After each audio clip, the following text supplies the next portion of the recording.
أعوذ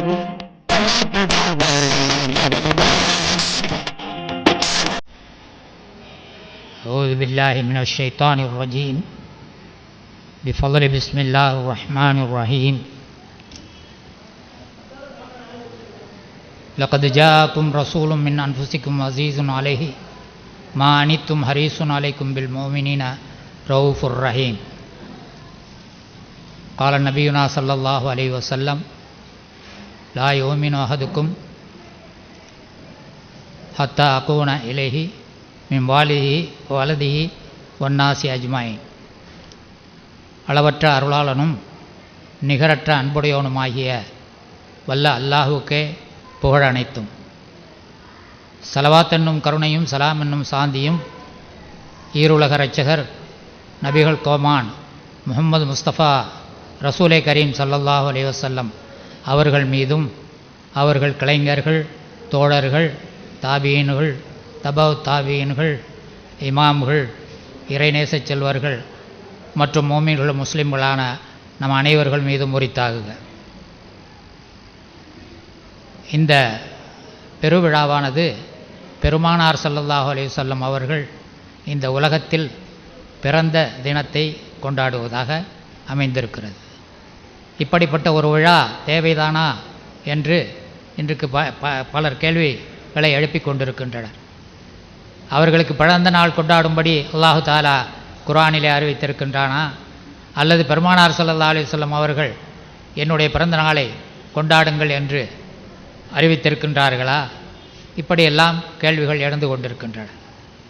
பெருமானார் ஸல்லல்லாஹு அலைஹி வஸல்லம் அவர்களை அல்லாஹ் ஜல்ல ஷானஹு வ தஆலாவே தன் அருமறையாம் திருமறையிலே அவர்களை புகழ்ந்து கூறியிருக்கின்றார். இன்னும் அவர்களுடைய திருநாமமே புகழப்பட்டவர் என்பதாக அமைந்திருக்கிறது. அப்படிப்பட்ட ஒரு புகழப்பட்ட பெருமானார் ஸல்லல்லாஹு அலைஹி வஸல்லம் அவர்களை நாம் புகழ்வதில் என்ன தவறு இருக்கிறது? அவர்களை புகழ்ந்தால்தான் நம்முடைய ஈமான் பலப்படும். அதை பலப்படுத்துவதற்காக, அதை உறுதிப்படுத்துவதற்காகத்தான் இப்படிப்பட்ட விழாக்களை நடத்தி வருகின்றோம். இன்று நேற்றல்ல, தொன்று நடந்து வருகிறது. இதை சமீபத்தில் சிலர் வேறு விதமாக விமர்சனம் செய்து கொண்டிருக்கிறார்கள். அது அவர்களுக்கு ஒரு எப்படியாவது பெருமானார் ஸல்லல்லாஹு அலைஹி வஸல்லம் அவர்களுடைய மதிப்பை குறைத்து விட வேண்டும், அவர்களை நம்மை போன்ற ஒரு சாதாரண மனிதர் என்ற நிலைக்கு ஆளாக்கிவிட வேண்டும் என்று கங்கணம் கட்டி கொண்டு வேலை செய்கின்றார்கள். அவர்களுடைய முயற்சி ஒரு காலமும் பலிக்காது. ஏனென்றால் அல்லாஹ் ஜல்ல ஷானஹு வ தஆலா அவர்களுக்கு பரிபூர்ண சக்தியையும் வல்லமையையும் கொடுத்திருக்கின்றான். அவர்களுடைய புகழ் கியாம நாள் வரைக்கும் எந்த கொம்பனாலும் அழிக்கவும் முடியாது, அசைக்கவும் முடியாது. அல்லாஹ் ஜல்ல ஷானஹு வ தஆலா தனது அருமுறையாம் திருமுறையிலே கூறுகின்றான், லக்கத் கான லக்கும் ஃபீ ரசூலில்லாஹி உஸ்வத்துன் ஹஸனா, உங்களுடைய நபியிடத்திலே நீங்கள் பின்பற்றத்தக்க அழகிய முன்மாதிரி இருக்கிறது. பெருமானார் ஸல்லல்லாஹு அலைஹி வஸல்லம் அவர்களுடைய வாழ்க்கை உலக மக்களுக்கு பல விஷயங்களை எடுத்து காட்டுவதாக இருக்கிறது.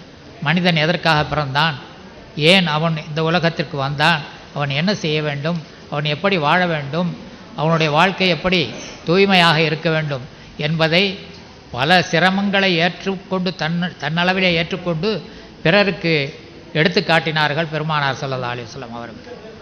அவர்கள் பட்ட கஷ்டங்கள் கொஞ்ச நஞ்சம் அல்ல. பொதுவாக உலகத்திலே தோன்றிய எல்லா நபிமார்களுக்குமே ஒவ்வொரு எதிரிகள் அல்லாஹ் சுப்ஹானஹு வ தஆலா உருவாக்கியிருக்கின்றான். இப்ராஹிம் அலைஹிஸ்ஸலாம் அவர்களுக்கு நம்ரூதையும், மூசா அலைஹிஸ்ஸலாம் அவர்களுக்கு ஃபிரௌனையும், இப்படி ஒவ்வொரு நபிமாருக்கும் எதிரிகளை ஏற்படுத்தியது போல் பெருமானார் ஸல்லல்லாஹு அலைஹி வஸல்லம் அவர்களுக்கும் அபூ ஜஹல், அபூ லஹப் போன்ற எதிரிகளை ஏற்படுத்தி கொடுத்தான். அவர்கள் செய்த அநியாயங்கள், அக்கிரமங்கள் கொஞ்ச நஞ்சமல்ல. பெருமானார் ஸல்லல்லாஹு அலைஹி வஸல்லம் அவர்களை எவ்வளவு தூரத்துக்கு துன்பப்படுத்த வேண்டுமோ அந்த குறைஷி குஃபிரர்கள் செய்தார்கள். அதையெல்லாம் தாங்கி பொறுமையோடு பெருமானார் ஸல்லல்லாஹு அலைஹி வஸல்லம் அவர்கள் தங்களுடைய சேவையை செய்தார்கள். அதன் மூலம் அவர்களுக்கு வெற்றி கிட்டியது. தி 100 என்ற புத்தகத்திலே மைக்கேல் ஹார்ட் என்பவர் கூறுகின்றார், முகமது நபி அவர்கள் குறுகிய காலத்தில் மிகவும் பலகீனமான நிலையில் ஒரு மார்க்கத்தை தோற்றுவித்து அதை உலகம் முழுவதும் பரவச் செய்து பெரும் ஒரு அரசியல் தலைவராக ஆகிவிட்டார். அவருடைய புகழ் அவர் மறைந்து 13 நூற்றாண்டுகளுக்கு பிறகும் நிலைத்து நிற்கின்றது, வளர்ந்து கொண்டிருக்கிறது என்பதாக அவர் அந்த புத்தகத்திலே கூறுகின்றார். பெருமானார் ஸல்லல்லாஹு அலைஹி வஸல்லம் அவர்கள் ஏன் இந்த உலகத்தில் பிறந்தார்கள்? அல்லாஹ்வுடைய தூதுத்துவத்தை நிறைவு பெறுவதற்காக மட்டுமல்ல, நற்பண்புகள் நற்குணங்களை முழுமைப்படுத்துவதற்காக வந்தார்கள்.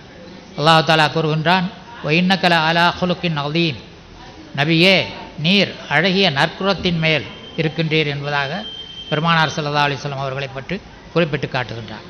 நற்குணங்களுக்கு மேல்னா எல்லாத்துக்கும் மேலான ஒரு குணம், அதுக்கு மேலே ஒரு குணமே கிடையாது. அப்படிப்பட்ட எல்லாத்துக்கும் மேன்மையான ஒரு குணத்தை அவர்கள் பெற்றிருந்தார்கள். அது மட்டுமல்ல, அவர்களுடைய வாழ்க்கை இந்த உலக மக்களுக்கு ஒரு முன்மாதிரியாக அமைந்திருக்கிறது. பெருமானார் ஸல்லல்லாஹு அலைஹி வஸல்லம் அவர்கள் தங்களுடைய வாழ்க்கையிலே பட்ட கஷ்டங்களை பற்றி எடுத்துச் சொல்வதானால் அது காலம் பூராக சொல்லி கொண்டிருக்கலாம். ஒரே ஒரு விஷயத்தை மட்டும் சொல்லி உங்களிடம் என்னுடைய தலைமுறையை நிறைவு செய்ய நினைக்கின்றேன். அவர்கள் மக்காவிலிருந்து குறைஷிகளுடைய கொடுமைகள் தாங்க முடியாமல் அவர்கள் யமன் தேசத்துக்கு ஹிஜ்ரத் செய்த பிறகு அங்கிருந்து தனிமையான முறையில் அவர்களுக்கு பிரச்சாரம் செய்ய முடியவில்லை. அவர்களுக்கு கடுமையான நெருக்கடி ஏற்பட்டது. தன்னுடைய வளர்ப்பு மகனாகிய ஜெயித் பின் ஹாரிதாவை உடன் அழைத்து கொண்டு பக்கத்திலே உள்ள 46 மைலுக்கு அப்பால் உள்ள தாயிஃப் என்னும் நகரத்திற்கு செல்கிறார்கள். அங்கு சென்றால் அங்கு படித்தவர்கள் இருக்கின்றார்கள். அவர்கள் மத்தியிலே நம்முடைய இந்த ஏகத்துவ பிரச்சாரத்தை செய்தார், அவர்கள் மூலமாக நமக்கு உதவி கிடைக்கும் என்பதாக எண்ணி அந்த இடத்துக்கு சென்றார்கள். அங்கு போய் அங்குள்ள ஒரு தோட்டத்திலே அந்த தோட்டத்தின் அதிபதியான 2 பேர் அங்கு இருக்கின்றார்கள். அவர்களிடத்தை போய், நான் இந்த மாதிரி அல்லாஹ்வுடைய தூதராக அனுப்பப்பட்டிருக்கின்றேன். ஏக இறைவனாகிய அல்லாஹ் ஒருவன், அவனுக்கு உருவமில்லை, அவன்தான் எல்லா சக்தியும் படைத்தவன். இந்த விக்கிரகங்களை வணங்குவதையெல்லாம் விட்டுவிட்டு என்னுடைய மார்க்கத்துக்கு நீங்கள் வாருங்கள் என்பதாக அழைப்பு விடுக்கின்றார்கள். அதில் ஒரு தலைவன், அந்த தோட்டத்தின் தலைவன் கேட்கின்றான், நீர் நபி என்று கூறுகிறீர், உமக்கு மக்காவிலிருந்து இங்கு வருவதற்கு ஒரு கழுதையை கூட கொடுக்க உம்முடைய அல்லாஹ்வால் முடியவில்லையா என்று கிண்டல் செய்கின்றான். அடுத்தவன் கேட்கின்றான், நீர் நபி என்று தாவா செய்கிறீர், உம்முடன் வாதாடுவதற்கு நான் தயாராக, நீர் பொய்யராக இருந்தால் நீர் என்னுடன் வாதிடுவதற்கு சரியில்லை, இங்கிருந்து சென்று விடுங்கள் என்பதாக அனுப்பி அங்குள்ள சிறுவர்களையும் போக்கிரிகளையும் விட்டு கல்லால் அடிக்கச் செய்து அவர்களை அந்த ஊரை விட்டு துரத்துகிறார்கள். பெருமானார் ஸல்லல்லாஹு அலைஹி வஸல்லம் சொல்லுகிறார்கள், அந்த கொடியவர்களின் தாக்குதலினால் என்னுடைய உடம்பெல்லாம் காயங்கள் ஏற்பட்டு என்னுடைய குதிகாலின் அந்த கணுக்கால் உடைந்து இரத்தம் கொட்டுகிறது. நான் அந்த இடத்தை விட்டு ஓடினேன், ஒரு 3 கல் தூரம் வரையில் ஓடினேன். நான் எங்கு சென்றேன், எப்படி ஓடினேன் என்பது எனக்கே நினைவில்லை என்பதாக கூறுகிறார். அங்கு சென்று அந்த ஒரு இடத்துல அங்கே ஒரு தோட்டம் இருக்கிறது, அங்கே சென்று சற்று அமர்ந்து ஆசுவாசப்படுத்தி கொண்டிருக்கும்போது அந்த தோட்டம் மக்காவில் உள்ள உத்பா சைபா என்ற குறைஷிகளுக்கு உரிய தோட்டமாக இருக்கிறது. அவர்கள் முகம்மதை பார்த்ததோடு அவர்கள் மனதிலே நம்முடைய இனத்தைச் சேர்ந்த ஒருவர் இந்த மாதிரி கஷ்டப்படுகிறார் என்று கொஞ்சம் இறக்கப்பட்டு கொஞ்சம் பேரித்தங்குலையை பறித்து ஒரு தட்டில் வைத்து தன்னுடைய வேலைக்காரனிடம் கொடுத்து அவரிடம் கொடுத்து விட்டு வாருங்கள் என்பதாக அனுப்புகின்றார். அவர் கொண்டு போய் பெருமானார் ஸல்லல்லாஹு அலைஹி வஸல்லம் அவர்களிடம் அதை கொடுக்கும்போது ஒரு பழத்தை எடுத்து பிஸ்மில்லாஹிர் ரஹ்மானிர் ரஹீம் என்று வாயில் வைக்கின்றார். அதை செவியுற்ற இந்த வேலையாள், அவர் ஒரு கிறிஸ்தவர், கேட்கின்றார், இப்பொழுது நீங்கள் சொன்ன வார்த்தை என்ன அப்படின்னு.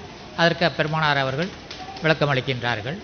அதை கேட்டவுடன் நீங்கள் யார் என்று கேட்கின்றார். நான் இந்த காலத்துக்குரிய நபியாக அனுப்பப்பட்டவன் அப்படின்னு. அப்போ இவர் சொல்கிறார், நான் நீனவாங்கிற பட்டணத்திலிருந்து வந்தவன், இங்கு வேலை செய்கின்றேன் அப்படின்னோன்னா, யூனுஸ் நபியினுடைய பேரை சொல்லி அவரும் ஒரு நபி தான், அவரும் என்னை போன்ற ஒரு நபி தான் என்பதாக கூறுகின்றார். உடனே அந்த கிறிஸ்தவனுக்கு பெருமானார் ஸல்லல்லாஹு அலைஹி வஸல்லம் அவர்களிடத்திலே ஒரு ஈர்ப்பு ஏற்படுகிறது. அவர்களுடைய கையையும் காலையும் எடுத்து முத்தமிடுகிறார். முத்தமிட்டு விட்டு அவர்களுடைய மார்க்கத்திலே தன்னை இணைத்துக் கொள்கின்றார். இதை கவனித்த உத்பாவும் ஷைபாவும் பேசிக்கொள்கிறார்கள். பார்த்தீர்களா, நாம் அனுப்பினோம், அவனை மயக்கி விட்டார் முகம்மது தன்னுடைய வார்த்தை ஜாலத்தால் என்பதாக பேசிக்கொண்டு அவன் திரும்பி வந்தவுடன் கேட்கின்றார்கள், என்ன செய்தா என்று. இல்லை, ஒன்றுமில்லை. அவர்களுடைய காலத்திலே 48 போர்கள் நடந்திருக்கிறது. அதில் பெருமானார் ஸல்லல்லாஹு அலைஹி வஸல்லம் அவர்கள் 23 போர்களிலே கலந்திருக்கிறார்கள். அந்த போர்களை நடத்தியிருக்கிறார்கள். ஷுக்குர், சபுர், அவர்கள் பொறுமையை கடை கொண்டார்கள். எந்த வகையிலும் அவர்கள் பொறுமையை இழக்கவில்லை. அஸ்ஸபுரு நிஸ்புல் ஈமான், பொறுமையாகிறது ஈமானில் பாதியாக இருக்கும் என்பதாக பெருமானார் ஸல்லல்லாஹு அலைஹி வஸல்லம் அறிவிக்கின்றார்கள். அடுத்ததாக ஷுக்குர், இறைவனுடைய உதவிக்கு நாம் எவ்வளவு தூரம் ஷுக்குர் செய்ய வேண்டியவர்களாக இருக்கின்றோம் என்பதை பெருமானாருடைய வாழ்க்கையின் மூலமாகத்தான் நாம் அறிந்து கொள்ள முடியும். அவர்களைப் போல நன்றி செலுத்தியவர்கள் இந்த உலகத்தில் வேறு யாரும் இருக்க முடியாது. அத்தனை தூரம் பெருமானார் ஸல்லல்லாஹு அலைஹி வஸல்லம் அவர்கள் இறைவனுடைய உதவிக்காக நன்றி செலுத்தியிருக்கின்றார்கள். காலமெல்லாம் அவர்களுடைய வாழ்க்கை முறையை பின்பற்றக்கூடிய நாமும் அந்த அடிச்சுவட்டில், பெருமானார் ஸல்லல்லாஹு அலைஹி வஸல்லம் அவர்களுடைய அடிச்சுவட்டில் அவர்கள் தங்களால் செய்து காட்டிய ஷபுரு, சுக்குரு, ஜுஹுது என்ற இந்த 3 நிலைகளையும் நாம் மேற்கொள்ள வேண்டும். ஜுஹுது என்றால் வெறும் போர்க்களத்திலே ஏற்படக்கூடிய போராட்டம் அல்ல. பெருமானார் ஸல்லல்லாஹு அலைஹி வஸல்லம் அவர்கள் பத்ரோ அல்லது உஹது யுத்தமோ நடந்து முடிந்ததுக்கு பிறகு நாம் அடுத்ததாக ஒரு பெரிய போராட்டத்தில் ஈடுபட இருக்கின்றோம், ஜிஹாதுல் அக்பர் என்பதாக சஹாபாக்களிடத்திலே கூறினார்கள். இப்போ சஹாபாக்கள் கேட்டார்கள், யா ரசூலுல்லாஹ், இப்பொழுதுதான் ஒரு போரில் ஏற்பட்டு பல உயிர்களை இழந்து கஷ்டத்தோடு வந்திருக்கின்றோம், இனி ஒரு பெரிய போரா என்று கேட்கின்றார்கள். அப்பொழுது பெருமானார் ஸல்லல்லாஹு அலைஹி வஸல்லம் அவர்கள் கூறுகின்றார்கள், அது அப்படிப்பட்ட போர் அல்ல, நாம் நம்முடைய மனதோடு போராட வேண்டிய போர், இந்த நப்சோடு போராட வேண்டிய போர் ஜிஹாதுல் அக்பர் ஆகும். அப்படிப்பட்ட ஒரு போரை நாம் நடத்த வேண்டியவர்களாக இருக்கின்றோம் என்பதாக பெருமானார் ஸல்லல்லாஹு அலைஹி வஸல்லம் அவர்கள் கூறுகின்றார்கள். ஆகவே அந்த புனிதமிக்க பெருமானார் ஸல்லல்லாஹு அலைஹி வஸல்லம் அவர்களுடைய வாழ்க்கையை முழுமையாக பின்பற்றி நாம் முழுமையான ஈமானுடையவர்களாக வாழ வேண்டுமென்றால் அந்த அவர்களுடைய வழியை நாம் முழுமையாக கடைப்பிடிக்க வேண்டும். நம்முடைய ஹுப்பானது, நம்முடைய ஈமான் முழுமை பெற வேண்டுமானால் நாம் எல்லாவற்றையும் இழந்து அவர்களை முன்னால் ஃபனாவாகிவிட வேண்டும். பெருமானார் ஸல்லல்லாஹு அலைஹி வஸல்லம் அவர்களுடைய ஹுப்பு இருந்தால்தான் அல்லாஹ்வுடைய ஹுப்பு நமக்கு ஏற்படும். அவர்களை உகழ்ந்தால்தான் அல்லாஹ் நம்மை உகப்பான். குல் இன் குன்தும் துஹிப்பூன அல்லாஹ ஃபத்தபிஊனி யுஹ்பிபுக்கும் அல்லாஹ், அல்லாஹ் உங்கள் மீது பிரியம் வைக்க வேண்டும் என்று நீங்கள் கருதுவீர்களானால் என்னை பின்பற்றுங்கள் என்றால் அவர்களை முழுமையாக பின்பற்றினால்தான் அல்லாஹ்வுடைய முஹப்பத்துக்கு, பிரியத்திற்கு நாம் ஆளாகக்கூடியவர்களாக இருக்கின்றோம். பெருமானார் ஸல்லல்லாஹு அலைஹி வஸல்லம் அவர்களிடத்திலே நாயகம் ஹஜ்ரத் உமர் கத்தாப் ரலியல்லாஹு அன்ஹு அவர்கள் கூறுகின்றார்கள், நாயகமே, என்னுடைய உயிரை தவிர நான் எல்லாவற்றையும் தங்களுக்காக அர்ப்பணித்து விட்டேன் என்பதாக. பெருமானார் ஸல்லல்லாஹு அலைஹி வஸல்லம் அவர்கள் அவர்களை பார்த்து கூறுகின்றார்கள், உம்முடைய ஈமான் பூர்த்தியாகவில்லை என்பதாக. திடுக்கிட்ட உமர் அவர்கள் சொன்னார்கள், நான் என்னுடைய உயிரையும் தியாகம் செய்ய தயாராக இருக்கின்றேன். மர்ஹபா, இப்பொழுதுதான் உம்முடைய ஈமான் பூர்த்தி ஆகியிருக்கிறது என்பதாக பெருமானார் ஸல்லல்லாஹு அலைஹி வஸல்லம் அவர்கள் எடுத்து காட்டினார்கள்.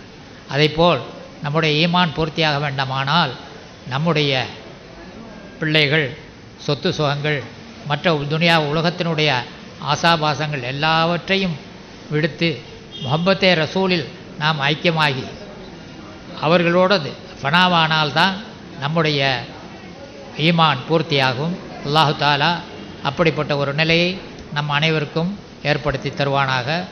அந்த புனிதமிக்க இந்த விழாவின் பொருட்டு பெருமானார் ஸல்லல்லாஹு அலைஹி வஸல்லம் அவர்களுடைய ஷஃபாத்தும் லிவாவுல் ஹம்த் என்னும் கொடிநிழலில் நமக்கு இடமும் ஜன்னத்துல் ஃபிர்தௌஸ் என்னும் சொர்க்கத்தில் சேரக்கூடிய ஒரு பாக்கியத்தையும் ஹக்கு சுப்ஹானஹு தஆலா நம் அனைவர்கள் மீதும் ஆக்கி தர அருள் புரிவானாக.